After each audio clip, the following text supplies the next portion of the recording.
Hi Lake Central, I'm Alexis Morales. And I'm Kayla Hollowell. And we're here for your last edition of Tribe TV. Whoa, wait, I thought we were supposed to have a few more episodes. No, this is the last one. Oh. April Fool's, Kayla. Oh, you have me worried because I know that we have a great lineup for your 5th edition of Tribe TV. First, we'll learn about some students who are going to take a different path and graduate a year early. After that, we will see how the Centralettes did at Nationals. We'll check out some never-before-seen construction areas. Then, a knockoff of Sports Center. After that, we'll catch up with a freshman who wants to be a professional contemporary dancer. You'll see how a few student athletes interact with middle schoolers through weightlifting. Last, we'll hear Mr. Clark and some students explain how to get involved with the History Club and what it's all about. Let's get started.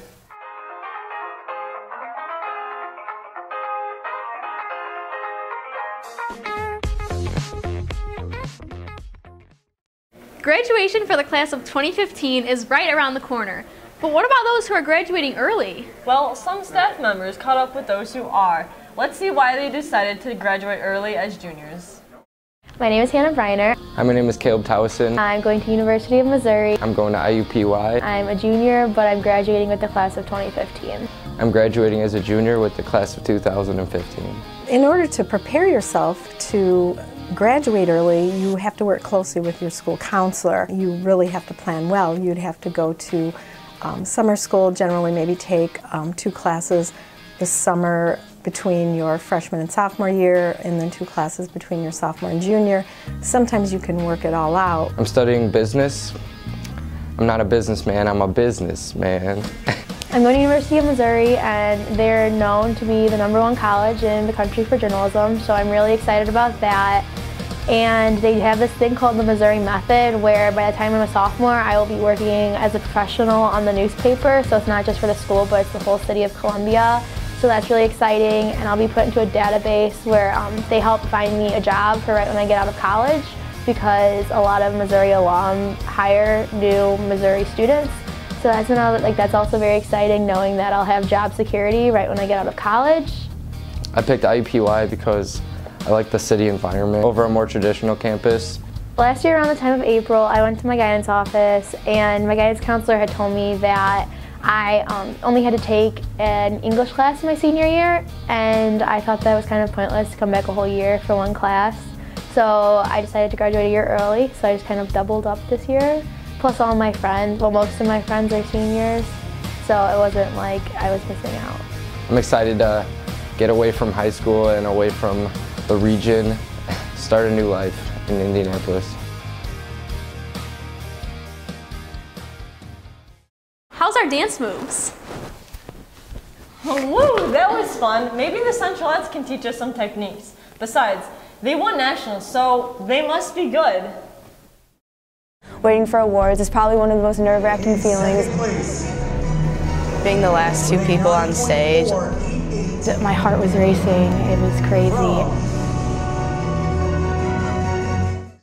There's never a dull moment at nationals. When the bell rang at 2:09, we all knew we were about to load the bus and go straight to the studio, board the bus, go straight to the airport. And the airport took a long time to get through all security and stuff. We were all so excited. And then we get there and we're in the hotel room and we have joined rooms. We definitely did a lot of walking, to and from finals to prelims and to the warm-up and practicing. Carmel Squad is a family. We had to wake up at 4 in the morning to do our hair and makeup. It's a 2-hour-long process. Trapping a little Einsteins got me through. Today is finals. Back, we would just get into our huddle. We do our little chants to get our bodies feeling really well and just bond as a team. You would just stand there, talk in the group, and we would just encourage each other to stay focused, make sure the adrenaline did not get to our heads. It's like, this is it, there's no other time, this is what we've worked for all year. We all give our one last time. big hugs to each other, and we would just go out there and perform and kill it. Right now, like, my heart's beating so fast and get the butterflies just thinking about it.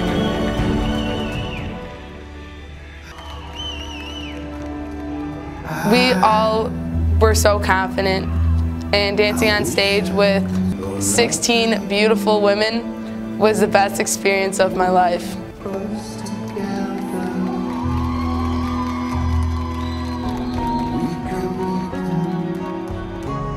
But then they announced second place and it wasn't us. There's no feeling that compares to it. In that moment you realize everything that you've worked for, everything that we've done together is just so worth it. And then winning just kind of put it over the top, and that's when we knew, like, we're the best. We're just unbeatable. Couldn't have done it without each other. I love that we came together as a team, and then we did it. We won. Great job, ladies. Max and Art also did a great job conducting their own version of Sports Center involving March Madness. I think they now understand why people become so mad over these basketball games.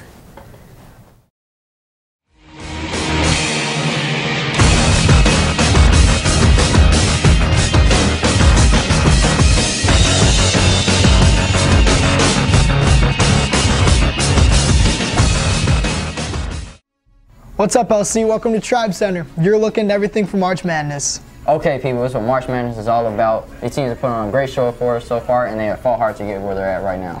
Cinderella teams are making their stories known, as well as perennial powerhouses are busting their way through the field. Yeah, I'm pretty sure these Cinderella teams are busting up some brackets so far. How's your bracket looking? They're all right. I still got my championship team in there, so hopefully they win. My bracket's not looking too good. Did Mr. Graves give you some pointers? Yeah, he said it's all about luck, so let's see what he has to say. Good morning, Lake Central. My name is Mr. Graves, and I have been asked to bring you an update on the NCAA March Madness tournament this spring. As you can see, we have one of our brackets that we simulated in class this year, and this is the algorithm that we use to simulate this bracket. It consists of two parts. First, we use what we call a random binomial function in our calculator. It takes two arguments. First, we identify the number of matchups and the probability of success of the favored team. Then what our calculator does is it spits out a number and tells us how many of these teams ended up winning. Then if we determine that there is an upset, we use this random integer function to determine the location of that function. Here's an example. Notice that all time, number 2 seeds against number 15 seeds, they only win about 94.2% of the time. If you look at your bracket, 2 seeds play 15 seeds 4 times. And as that designates, the probability of success is 0.942. So in our calculators, what we can do is we can run this simulation. Notice that out of 4 matchups, only 3 of the number 2 seeded teams ended up winning. So now what we have to do is determine the location of that upset. So I have labeled the regions, Midwest, West, East, and South, 1 through 4. So I'm going to randomly generate a number between 1 and 4 to determine the location of that upset. So 1, 4, 1. It looks like the region that was upset was number 4, Gonzaga. So what this means is that in that particular location of the bracket, we would advance North Dakota State over Gonzaga. Back to you, Art and Max. Now let's take a look at the Final Four teams and look at some highlights from this past weekend of the Elite Eight.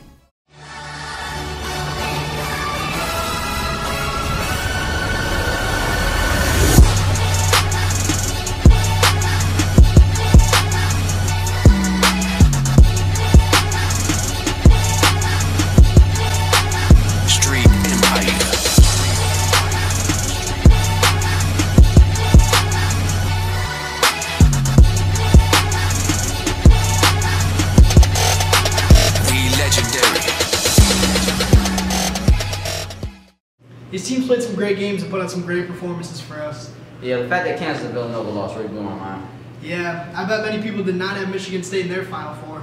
I didn't, but now that the Final Four is set, who do you think is going to take it? I think Kentucky's going to win, but I'd love to see Duke pull it out. Yeah, I think it's going to come down to Duke and Kentucky too, so let's see how that goes. Well, good luck to all the teams in the Final Four, and let's see who pulls it out. Wow, maybe they will be the new host of SportsCenter in the future.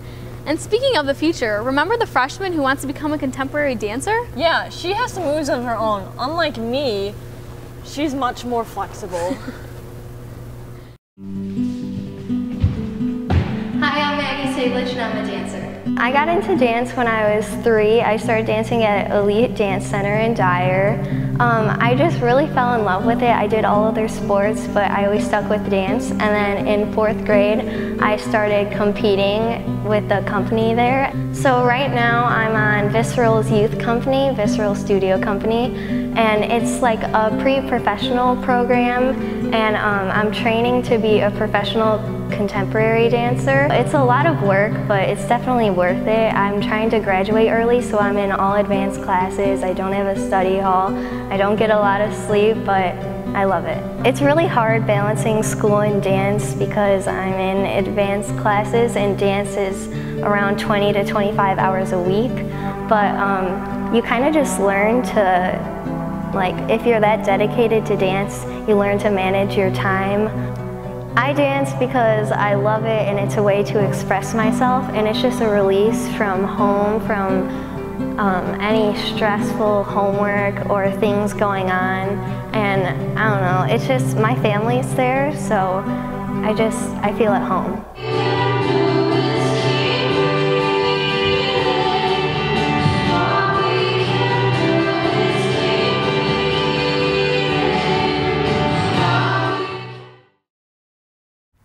She's really on point. Good luck to Maggie with all of her future endeavors. Speaking of future endeavors, the construction is underway. LCTV is here to keep you updated. On the lower level, there's seating all the way around the perimeter. Upper level, there's seating on the sides. There's a walking track all the way around the perimeter. Over here, there's some training rooms, hospitality rooms, more concessions and bathrooms. We're walking in the fine arts wing right now. Basically here, all we're doing here is basically dropping ceiling tile. We passed all the inspections, flooring's down. We're doing casework, cabinetry, and ceiling tile.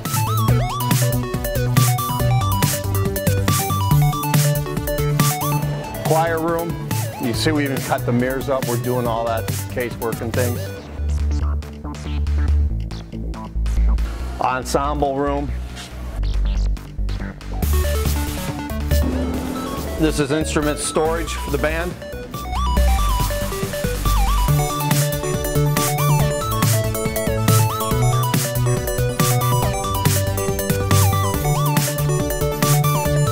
This is the scene shop for the theater department. Large overhead door, racks, and big work area to build scenes. Take it right across the hall. Through this overhead door, we're basically on the edge of the stage. This is the guidance reception area. What I'm taking you guys through right now is basically the administration offices for the entire high school administration. It's going to house Mr. Begley and Mr. Tobias, the assistant principals, their support staff, guidance counselors, Westlake personnel. There's a bunch of file rooms, conference rooms, and offices. This is just a big office build-out.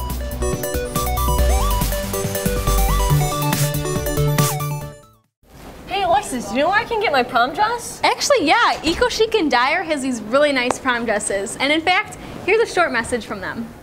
Eco Chic Boutique is an upscale women's consignment store. We feature women's clothing, jewelry, purses, and accessories located in Dyer, Indiana. We're on US 30, right across the street from St. Joseph's School.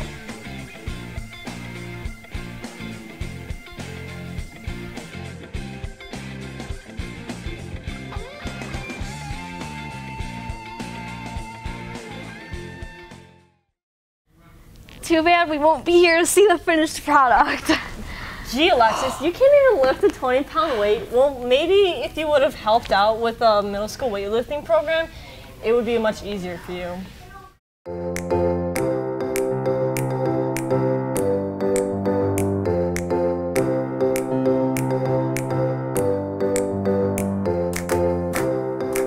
Well, I'm Coach Halterman. I'm the strength and conditioning coach here at Lake Central, and I also teach the fitness training classes here. The middle school weight program is something that I inherited about 5 years ago. It was started by one of the previous coaches here, and basically it's open to all the middle schoolers at the different middle schools here in the district, 5th through 8th grade. And the purpose really of what we're trying to do here is just introduce them to sort of some of our philosophies here at Lake Central, teach them some of the basic exercises that we feel important, introduce them to some speed training, some footwork drills, maybe some agility drills, balance things. And then after we do that, then we try and get them exposed to what maybe a sport-specific program might look like and some of the things that they might do when they come to Lake Central if they're going to participate as an athlete. I'm Coach Lauerman. I coach football, and I also am currently helping out Coach Halterman with the middle school weight program. The way it was structured the first 2 weeks is we kind of take them through everything, show them the ropes a little bit, and then after that, they start their specific sport. So like, if an 8th grader is planning on playing baseball or football at the next level, then they will follow that specific weight program. I enjoy working with the kids. I like development. It's good seeing kids start somewhere and then get to somewhere achieving goals. And Coach Halterman works really hard around here, so I'm never against giving him a hand. My name is Austin Chekoluk, and basically I just make sure that the kids are doing the lifts properly and they know what they're doing for when they come to the high school. I actually started in middle school. When I came here, I looked up to the kids that were working with me, so I just wanted to come and I just wanted to give back to them, make sure that they look up to us like we're their mentors and that they're doing everything properly. Favorite lift is the bench. I don't know why, they all freak out. They're like, yes, let's go bench. Even though weightlifting isn't my thing, I really do get into history. I do too. Hey Alexis, how did the Roman Empire get split in half? How? With a pair of scissors. I don't get it. Well, to know more about that, join the History Club and watch this video.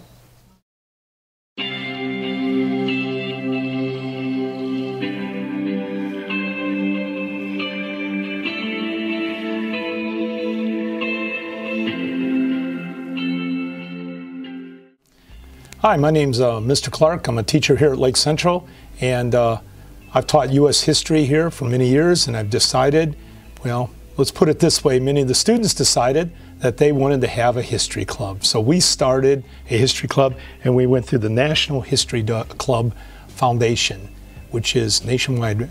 According to National History Day, our History Club, we are the 7th club in the state of Indiana. And what we do is we just look at history, look at all the interesting aspects of history, because history is interesting, it's not boring. It's a story, and what could be boring about a story? A good story too. But that's what we do. I usually have a lot of students after school. We have our meetings on Tuesday after school.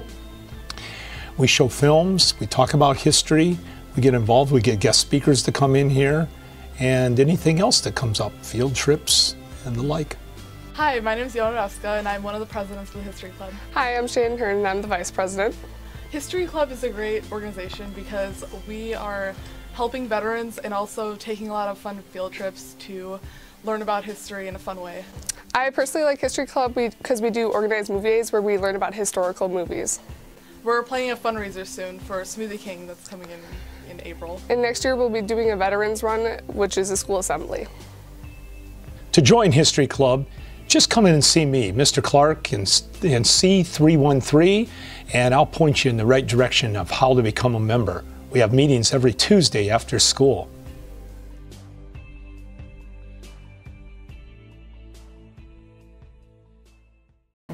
Wow, that sounds really intriguing, Kayla. Maybe we should see what we can do to help. Yeah, I agree.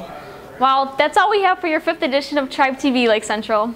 We'd love to stay, but we have to devise an April Fool's Day prank on the cameraman. I'm Alexis Morales. And I'm Kayla Hollowell. Try not to get pranked today.